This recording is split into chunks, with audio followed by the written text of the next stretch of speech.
વિદ્યાર્થી મિત્રો, જય સ્વામિનારાયણ. આપણે પ્રકરણ 10 કૃષિ આજે પૂર્ણ કરશું.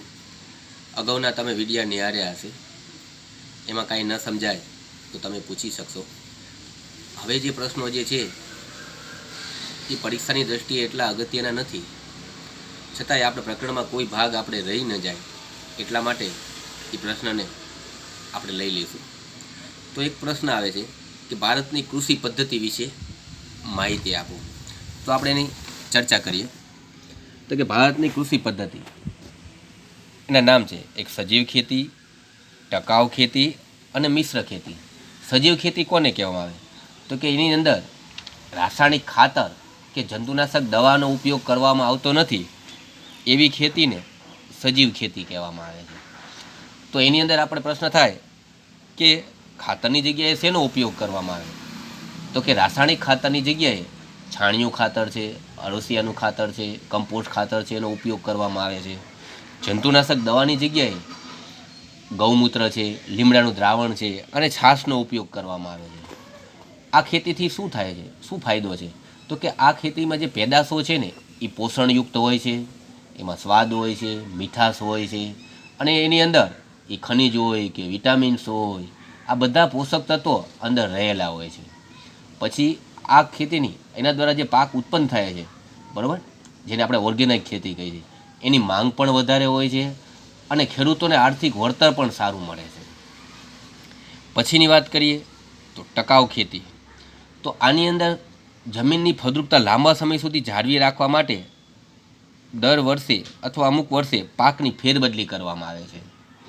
આ ઉપરાંત રાસાયણિક ખાતરનો અને જંતુનાશક દવાનો ઉપયોગ જરૂરિયાત પૂરતો જ કરવામાં આવે છે. એને બદલે કીટક છે, નીંદણ નિયંત્રણ છે, જૈવિક નિયંત્રણ છે, એનો ઉપયોગ કરવામાં આવે છે. આ પ્રકારની ખેતીમાં જળ સંરક્ષણ વગેરેની બાબતને ખાસ કાળજી લેવામાં આવે છે. મિશ્ર ખેતી તો તમને યાદ જ છે કે આ ખેતીની અંદર શું થાય? તો ખેતી તો કરે જ તે, ખેતીની સાથે સાથે પશુપાલન છે, મધમાખી ઉછેર છે, મરઘા બતકા ઉછેર છે, મત્સ્ય ઉછેર છે વગેરેની પ્રવૃત્તિઓ પણ કરવામાં આવે તો એવી ખેતીને મિશ્ર ખેતી કહેવામાં આવે છે. હવે આપણે તફાવતની વાત કરીએ તો તફાવત પૂછવામાં આવે કે ખરીફ પાક અને રવિ પાકનો તફાવત સમજાવો.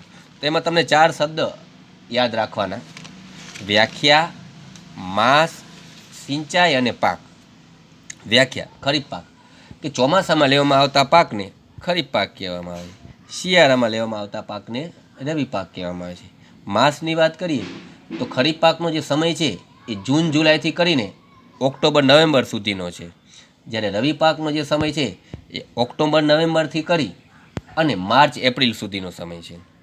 આ પાકની અંદર વરસાદ દરમિયાન જ લેવામાં આવતો હોવાને કારણે સિંચાઈની ખાસ જરૂર પડતી નથી, જ્યારે રવિ પાક છે એ શિયાળામાં લેવામાં આવે છે, એટલે એ સમય દરમિયાન પાણીની જરૂર હોવાને કારણે એટલે કે સિંચાઈથી જ લઈ શકાય છે.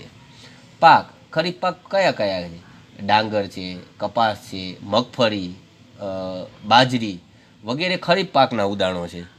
જ્યારે બીજી બાજુ જોવા જાઓ તો રવિ પાકમાં ઘઉં, જવ, ચણા, સરસવ, રાયડો, અળસી વગેરે પાક છે એ રવિ પાક છે. બરાબર. રિવિઝનમાં: વ્યાખ્યા ચોમાસામાં, આ શિયાળામાં, આ જૂન જુલાઈથી ઓક્ટોબર નવેમ્બર, આ ઓક્ટોબર નવેમ્બરથી માર્ચ એપ્રિલ સુધી. આમાં સિંચાઈની જરૂર પડતી નથી. રવિ પાકમાં સિંચાઈની જરૂર પડે છે. ખરીફ પાકના નામ: ડાંગર, જુવાર, મકાઈ, કપાસ. ઓલી બાજુ ઘઉં, ચણા, સરસવ, અળસી જેવા પાક રવિ પાક છે. ત્યાર પછી 2 ગુણની રીતે જે પ્રશ્ન પૂછવામાં આવે છે એમાં નજર કરી લઈએ કે ભારતની કૃષિ પેદાશોમાં વિવિધતા જોવા મળે છે. તો આની અંદર આપણે કાંઈનો કાંઈ જવાબ ન લખાઈ જાય એટલા માટેના મુદ્દા છે કે ભારતની કૃષિ પેદાશોમાં વિવિધતા જોવા મળે છે. તો પહેલો મુદ્દો પ્રકાર. કોના પ્રકાર? તો કે જમીનમાં. તો કે જમીન વિશેની આમ તો વાત કરવાની.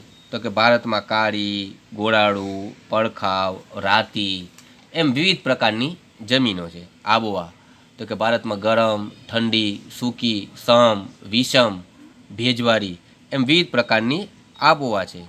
ભારતમાં એક બાજુ વધારે વરસાદવાળા પ્રદેશો હોય છે અને બીજી બાજુ ઓછા વરસાદવાળા પ્રદેશો પણ છે.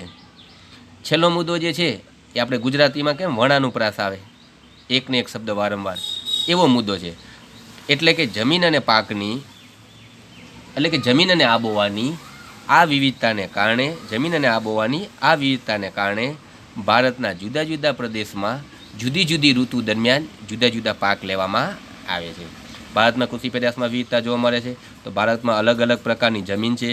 ભારતમાં આટલી પ્રકારની આબોહવા છે. એક બાજુ વધારે વરસાદ, એક બાજુ ઓછો વરસાદવાળા પ્રદેશો પણ છે.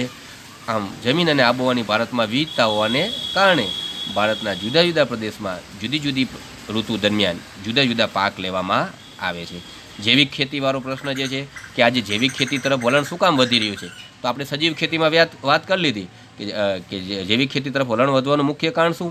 એમાં પોષણયુક્ત હોય છે, તેની અંદર વિટામિન્સ, ખનિજ જેવા તત્વો પણ રહેલા છે, એ સ્વાદ અને સુગંધ પણ એમાં સારી હોય છે, એની માંગ પણ વધારે છે અને આર્થિક વળતર પણ વધારે અપાવે છે ખેડૂતોને. તેથી જૈવિક ખેતી તરફનું વલણ વધી રહ્યું છે. છેલ્લો પ્રશ્ન કે કૃષિ ક્ષેત્રે આવેલા ટેકનિકલ સુધારા અને સંસ્થાગત સુધારાની અસરો. તો અસરો સારી પણ છે અને ખરાબ પણ છે. એટલે હરિયાળી ક્રાંતિ, બરાબર. 2 લાભ છે, 1 ગેરલાભ છે. તો ભારતમાં કૃષિ ક્ષેત્રે હરિયાળી ક્રાંતિ આવી છે. આ લાભ. અનાજની બાબતમાં આપણે સ્વાવલંબન બન્યા છીએ. સઘન કૃષિ વાવેતર વિસ્તારમાં વધારો થયો છે.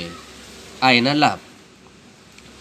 રાષ્ટ્રીય ભંડોળ, તો કે કૃષિ ક્ષેત્રે ટેકનિકલ સુધારાને કારણે અનાજનું આપણે રાષ્ટ્રીય ભંડોળ ઊભું કરી શક્યા છીએ. દેશનું અર્થતંત્ર હવે સ્વાવલંબનના માર્ગે પ્રગતિ કરી રહ્યું છે.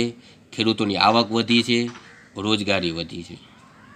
પરંતુ કેટલીક એની વિપરીત અસરો પણ થઈ છે.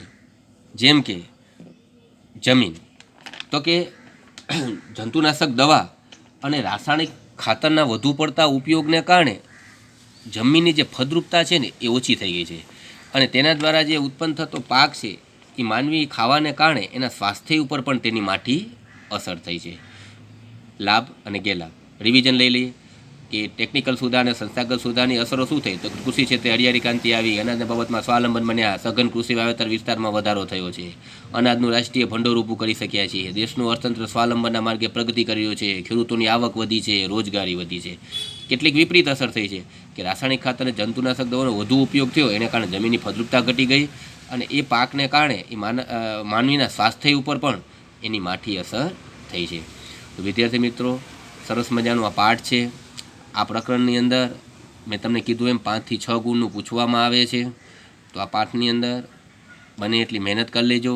ન સમજાય તો મને ફોન દ્વારા તમે પૂછી શકો છો. હવે પછીનો જે પ્રકરણ જે છે એની ચર્ચા આપણે પછીના તાસમાં કરશું. તો તમામ વિદ્યાર્થીઓને જય સ્વામિનારાયણ.